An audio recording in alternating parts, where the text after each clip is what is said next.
I think from the examples that we've seen from Te Puia Marae, and also the other marae in South Auckland, how they've been helping out the homeless. I think it's all about what you were talking about earlier on, which is the ability to be able to foster other people's mana. Firstly, acknowledging that other people do have mana, like refugees, like the homeless, and therefore how can you provide a platform where we can therefore enhance that relationship between the marae and the people in need.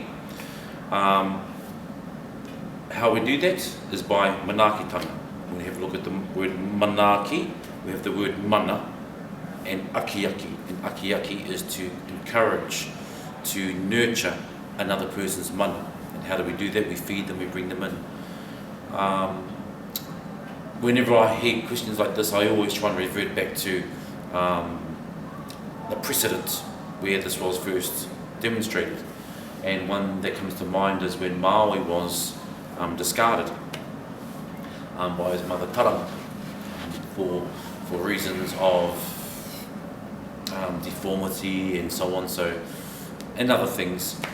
However, his grandfather, so she cast him into her top knot into the ocean, and then he was carried across to by the current to this other place, and this other place was occupied by Tamanui Tarangi, and Tamanui Tarangi was Maui's grandfather.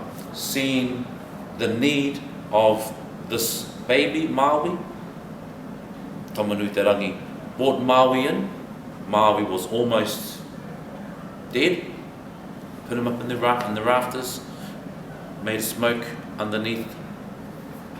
He came back to life, and so on. So it was Tamanui Tarangi's ability to be able to enhance Maui's mana, Maui's tapu, and Maui's mauri, which is his life force. So when I look at that, I look at his acknowledgement of a situation where something needed to happen for Maui to be in a state of order. So now we see different examples like refugees, like the homeless, where we acknowledge that there is a need. How can we best address that need so that those people are in a state of order, so their mana is also encouraged and fostered. So that's why we look at the word manaaki, and you hit it on the head. Manaakitanga is the best demonstration of hospitality, because the mana of a marae, of a hapu, of an iwi, rose or fowl, depending on your ability to be able to host guests. I don't know if you've been to any marae before, yeah? And so hopefully you would have left there going, oh, I've had the best food. So, often I'd leave a marae and go, oh, yeah, I was well fed. Sometimes, we just had biscuits and tea. And so that perception of that place often rose or fell depending on how well you were looked after. So the ability to be hosts is also reciprocated by how the ones that you have hosted acknowledges you, and so therefore you have this exchange of credence. You've acknowledged them, you've restored them to a state of order, and they of course are thankful, and so on. So that's a big relationship in terms of your own personal mana.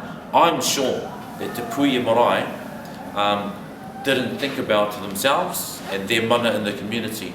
They saw a need and they addressed that need. But as a result of that, everyone's praising them. The homeless are praising them, the Māori community are praising them, John Key is praising them because of their ability to host guests, to look after guests. And so in terms of a Māori way of looking at homelessness and refugees, it's all based on that. It's all based on our ability to manaaki people.